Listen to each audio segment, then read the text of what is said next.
Welcome to the Safety Moment podcast, everybody. My guests today, I have two of them, are Mr. Benjamin Dierker and Mr. Scott Landis, who recently authored a book on damage prevention to buried utilities. I think it's the first one, actually, called Holding Back Disaster. Now, before we get into this, and we're going to have obviously thousands of questions for these gentlemen. Before we get into it, though, I'd like both to introduce themselves. And obviously, we've known each other a long time, as weird as it feels. Benjamin, if you don't mind, I'll ask you to introduce yourself. Yeah, happy to. Thanks for having us on, Mike. My name is Benjamin Dierker. I am the Executive Director of the Alliance for Innovation and Infrastructure, and we call that AII. We are the only infrastructure-focused think tank in the United States that does public policy work around the systems that keep our lights on and, power the economy and keep us safe. Thanks, Benjamin. And over to you, Scott. Yeah, thanks, Mike. Again, thanks for having us. And yeah, my name is Scott Landis, and I am, currently an author and serving on a couple nonprofit boards as well as the advisory group for the Damage Prevention Professional Certification Program, and have been in the industry since the early 80s. Would you classify yourself as currently unemployed, though, Scott? Yeah. Yes, actually, I would. Yeah, so there you go. So this is like a volunteer thing. You're looking for work, I guess. Is that what it is? Yeah. Yeah. No. Yeah.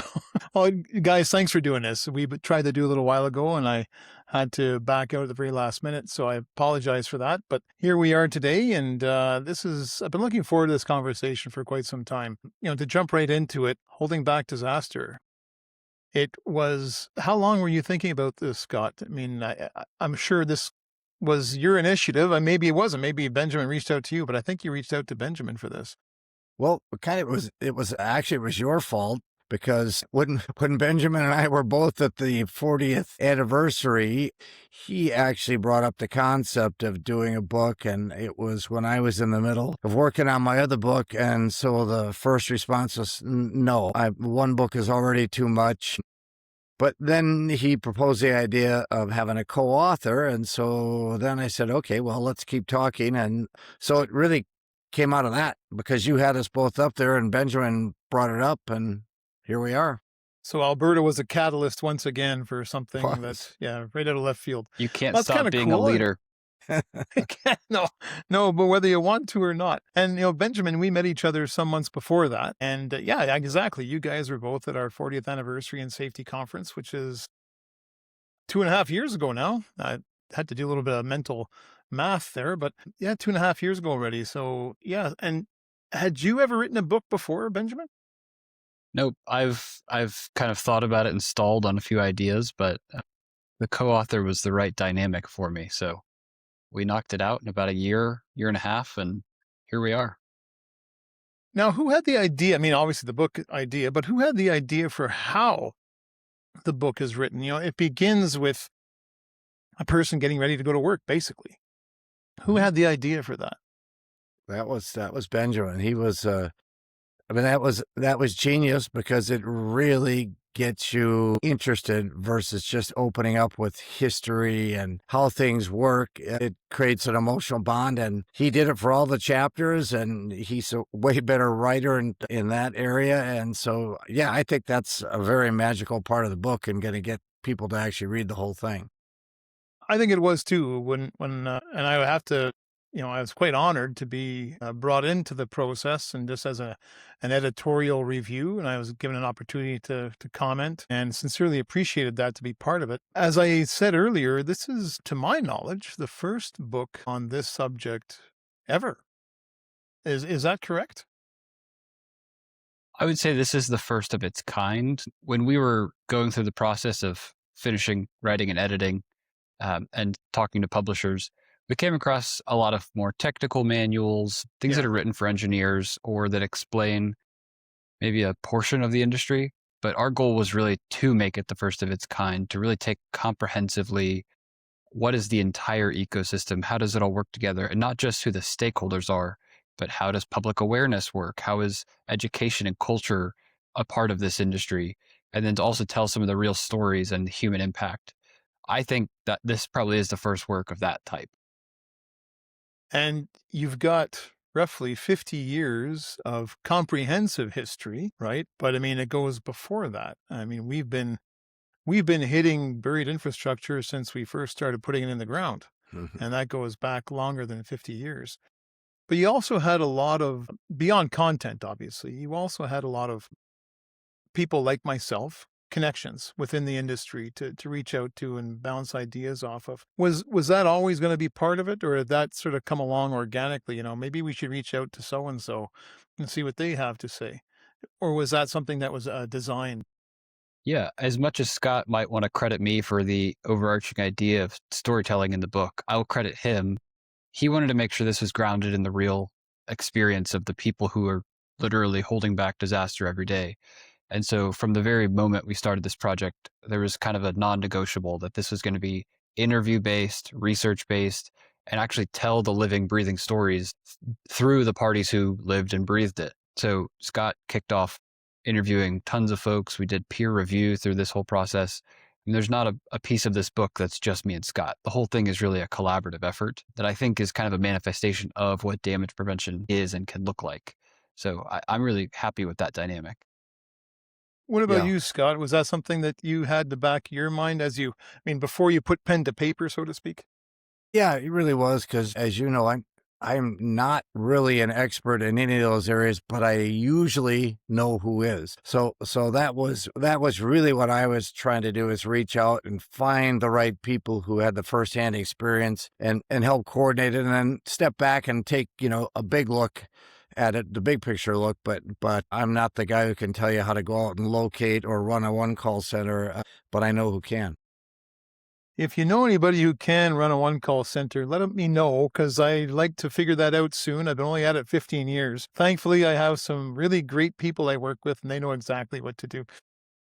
But as you begin writing this, I mean, it's a monumental task here. I mean, you're putting pen to paper, so to speak. But what's the process you went through, or process for our friends in the U.S.? What's the process you went through here? Because this isn't just you start writing. You have to have a pretty good idea of how this is going to be presented. We had a lot of ideas. A lot of them didn't make it in the book. We did not know what this book was going to look like when we started, or at least we didn't have this version of it in mind. One of our first meetings, we had just a number of calls, and we collaborated virtually on 99% of this book. We tried to write an outline. What do we think the flow of this book should be? What should the chapters cover? That outline got blown up 3 or 4 times. Even 3 months before we handed it off to publisher, we inserted a whole new chapter that didn't exist before that. Some of the chapters we did have, we rewrote or broke into multiple pieces. So the process was messy, and it was really born out of a lot of feedback. So as we kind of realized everyone was touching on this one topic and it's really not well covered, it became a chapter. And I wanted to try to stitch the storytelling together in it, as Scott mentioned. So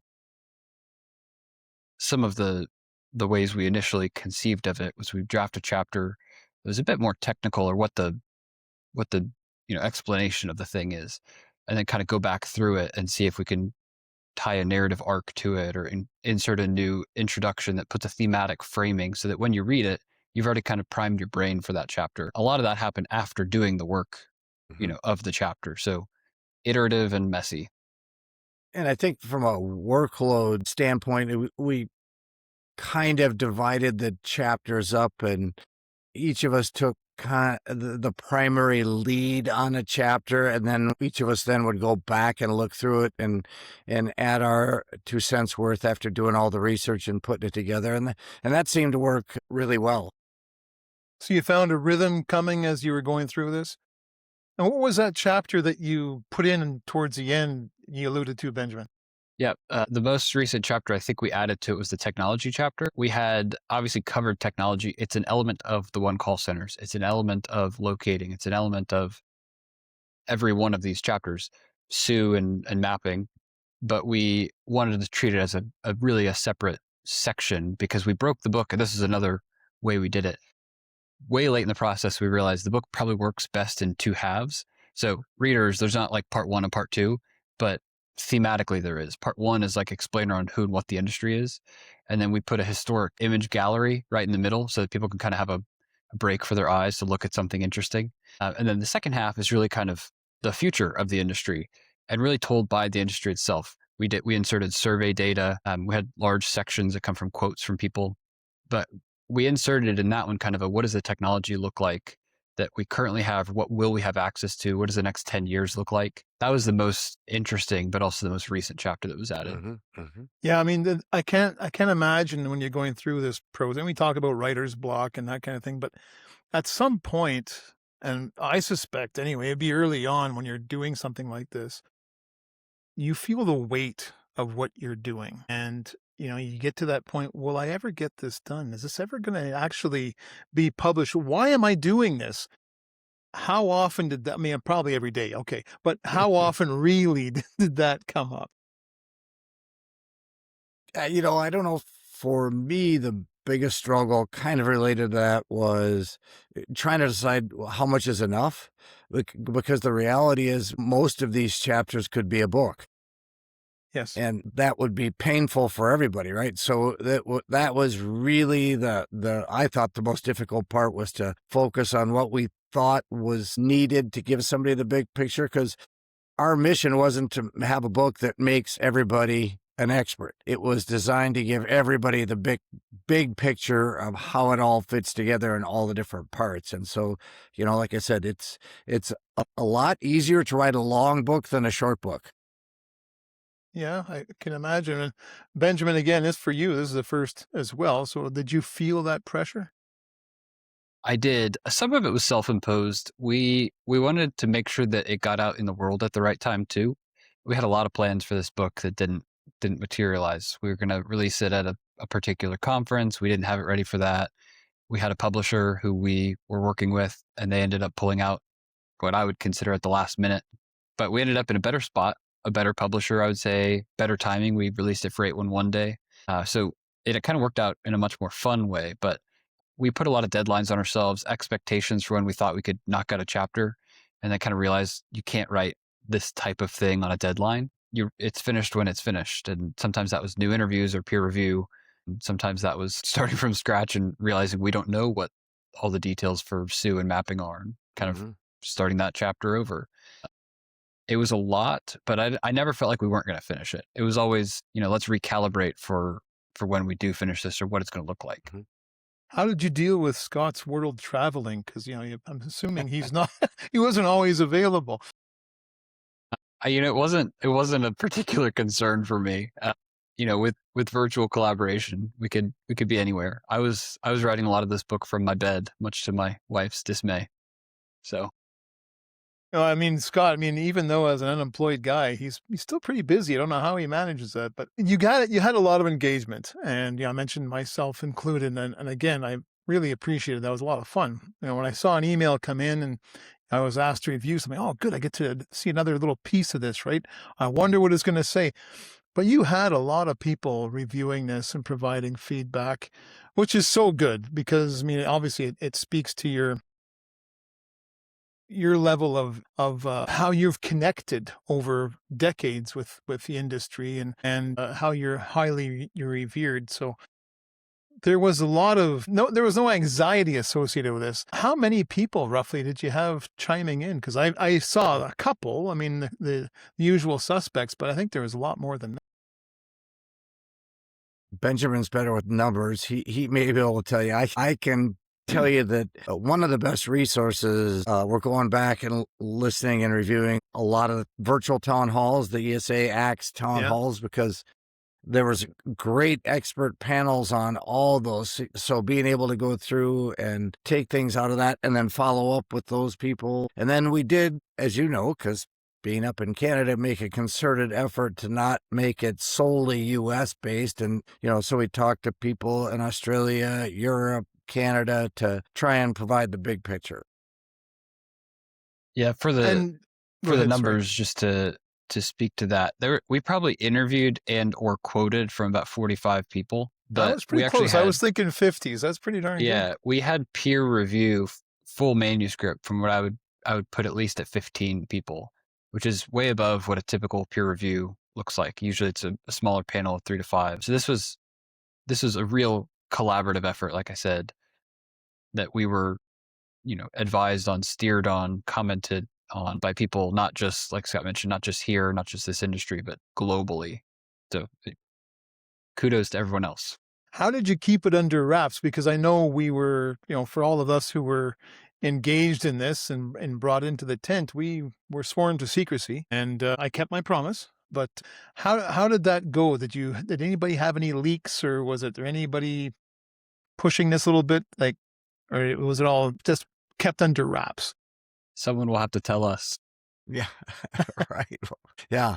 I mean, the only reason for doing that was to try and keep it objective and not have outside influences coming in. So that was really the only reason for it. It's funny because it isn't like some tell-all book or something, but no, there was some concern about that at one point, but no, not at all. This is about the industry for the industry. right. Yeah.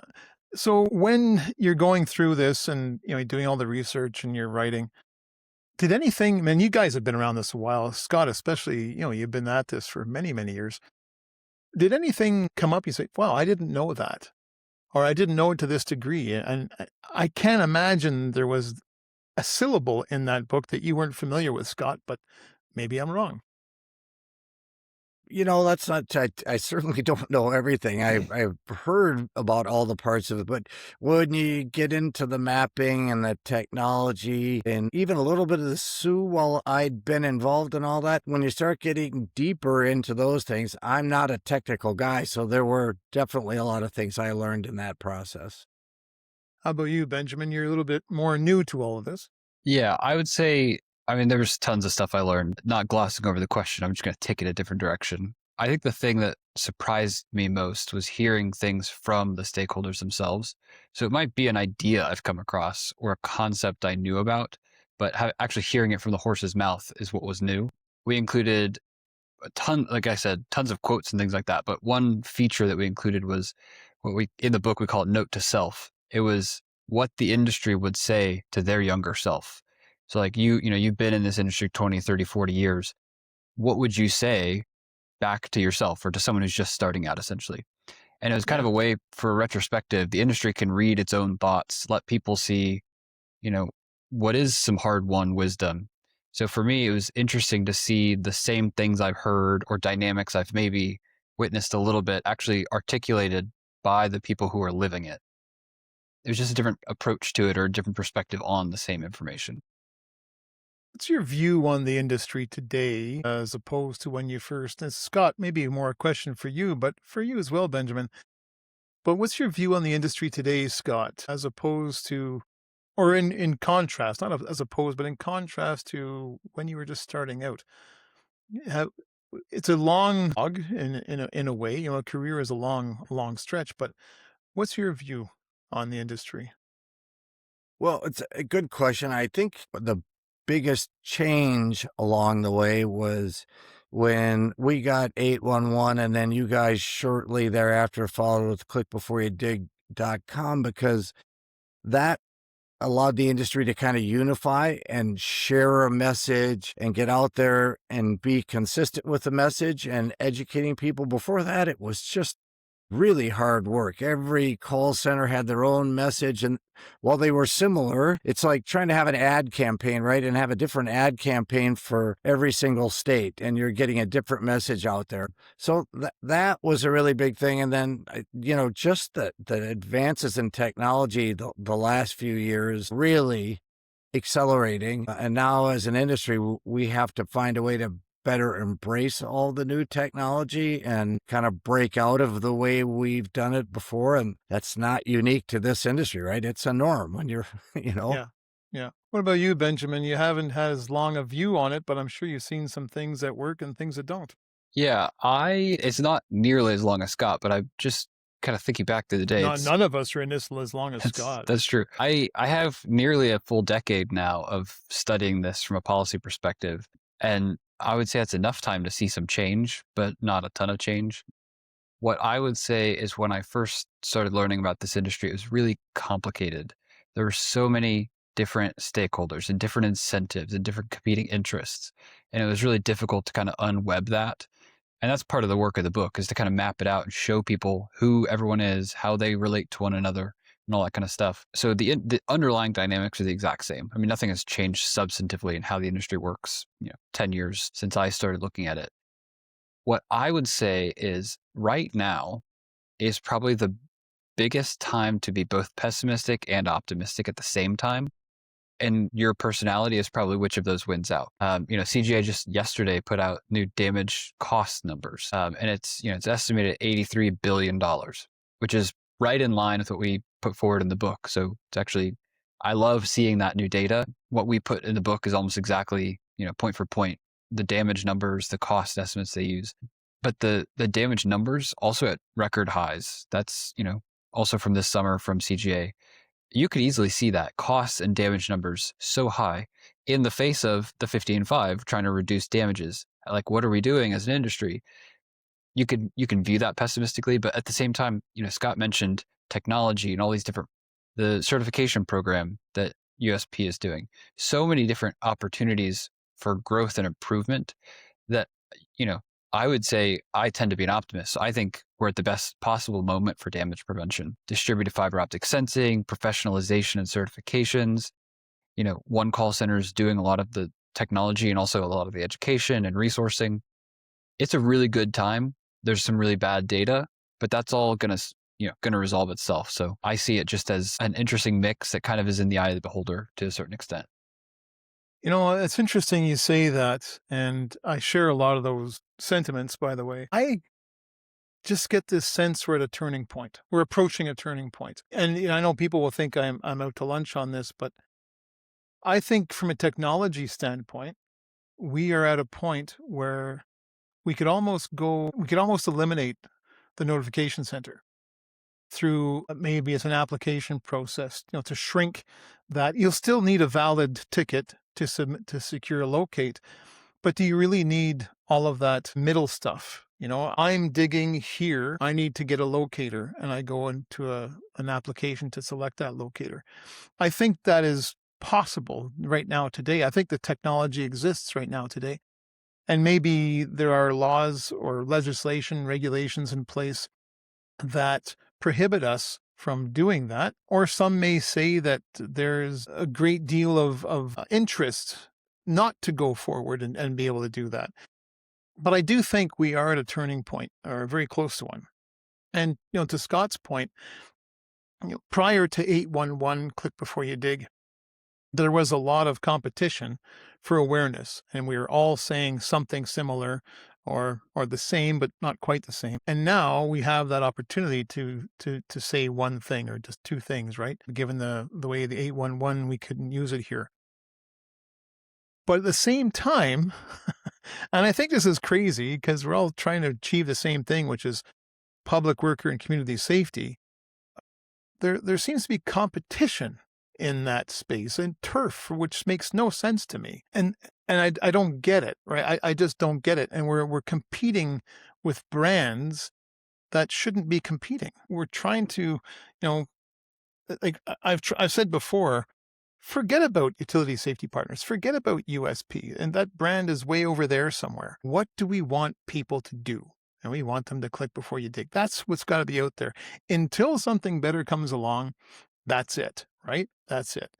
And I think something better is literally just around the corner. We just have to have somebody do it. But yet, utility safety partners competes with that brand. Why do we do that to ourselves? Or another one call center or notification center competes with that brand. It doesn't make sense to me, and it's too bad. And I think at the end of the day, we get in the way of ourselves. We're tripping over our own feet, and for reasons I can't understand. But that is human nature that Cher Kirk would tell me. I speak like somebody else. I don't pronounce my H's. But that's human nature that we do get in the way of ourselves. And when I see the collaboration you had on this book, not just yourselves, but those other 45 people, that's people getting out of the way. They are coming together to do something good, to do one thing, to produce something.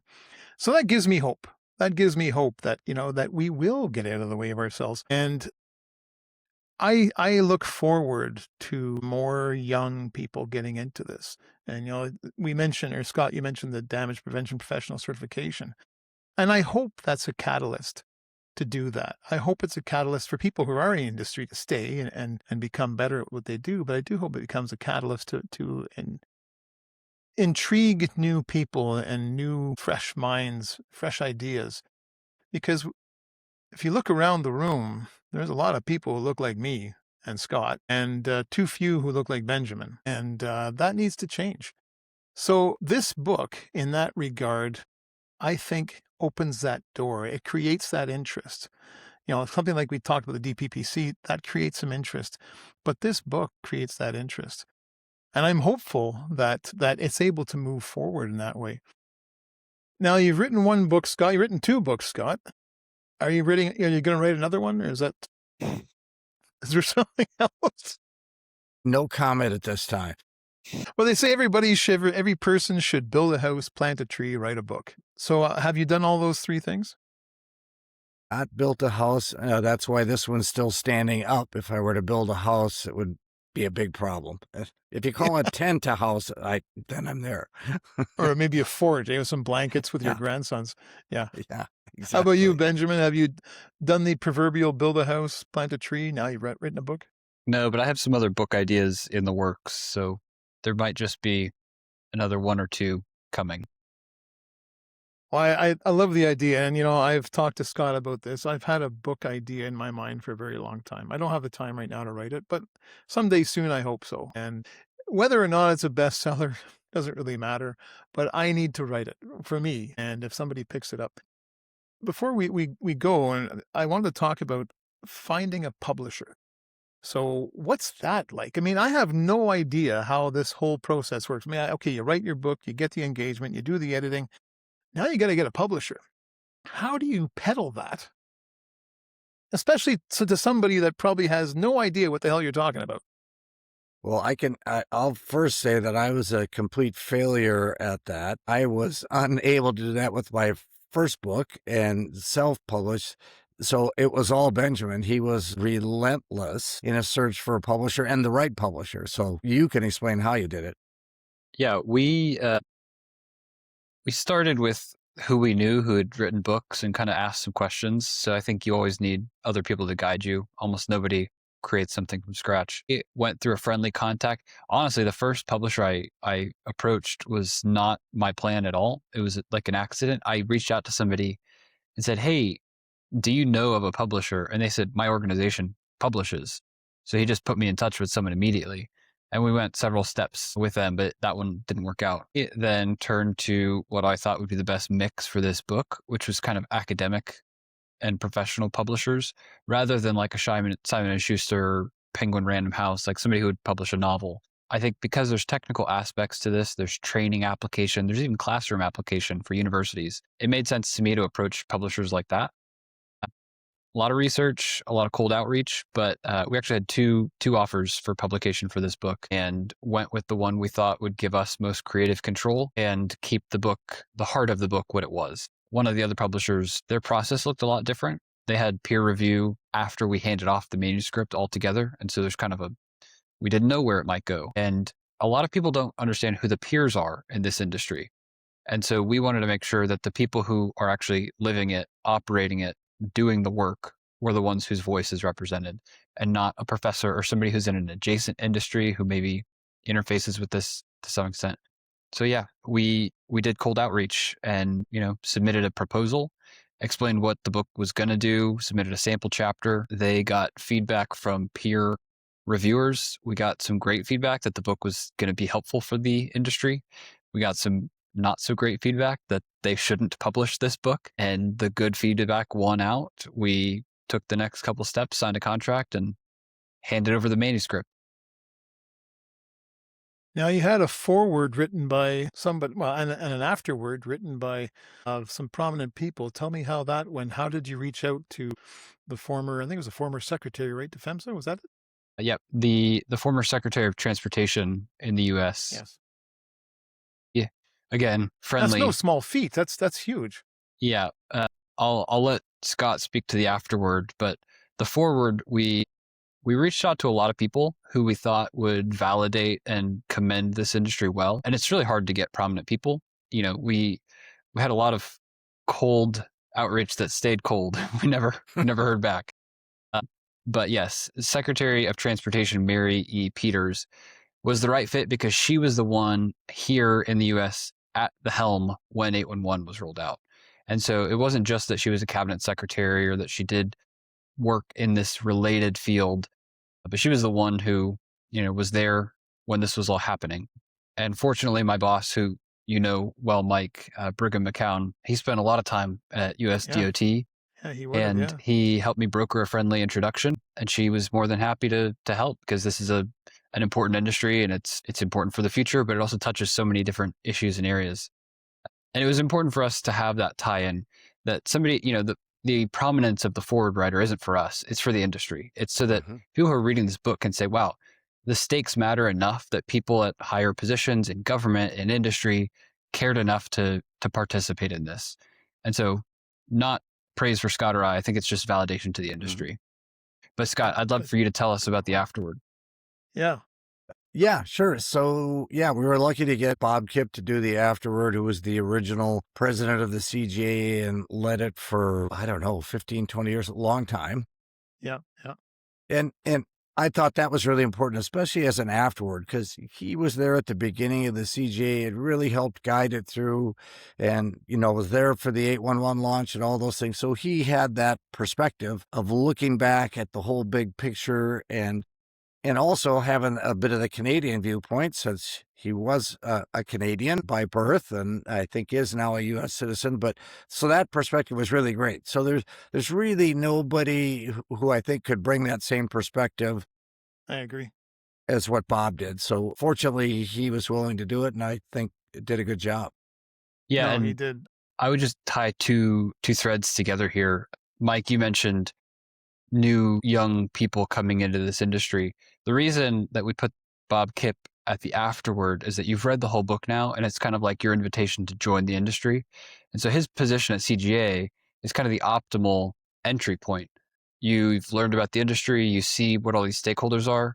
Join one of the many organizations, join CGA, become a member, participate on committees. It was intended to be that kind of closing thought that's not just for its own sake, but it's actually achieving one of those goals of the book. So, and to have people of that caliber, I mean, obviously it speaks a lot to you guys, but it speaks a lot to the book and why it was needed. And I was honored, as I said earlier, to provide the foreword for the online ordering. And with that, how can people buy the book?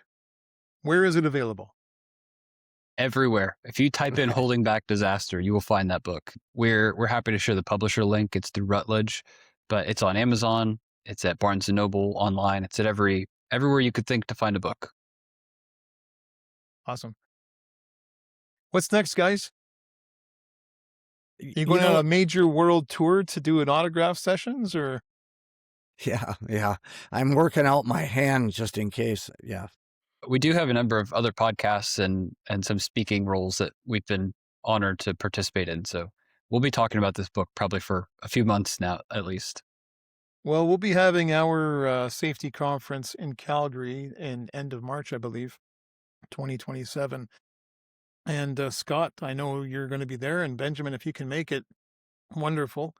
My board members will be receiving a copy of the book in November, and some of my colleagues as well. I'm going to make sure that some people get copies of the book. And I'm sure there'll be a long line of fans at our event waiting for a signed copy from you guys. So make sure that, your arms and your hands are warmed up, especially in a cold March days in Calgary. Who knows? It might be 80 degrees, or it might be minus something. So anyway, guys, thanks for doing this. And, I applaud you both for this achievement. It really is. It's a major achievement. And thank you so much on behalf of the industry for doing it. I think it's high time somebody did. And I'm just waiting now for the screenplay to see. Ron Howard's going to pick it up, and it's going to be a major motion picture. It won't be long. So, and who would play you guys in a movie if it came out? These are good questions. I was not prepared to answer. I'm curious. I mean, Benjamin, who would play you? I mean, Matthew McConaughey, maybe. There's a running joke casting in my own family that I would be Michael Cera if I'm ever played in a movie.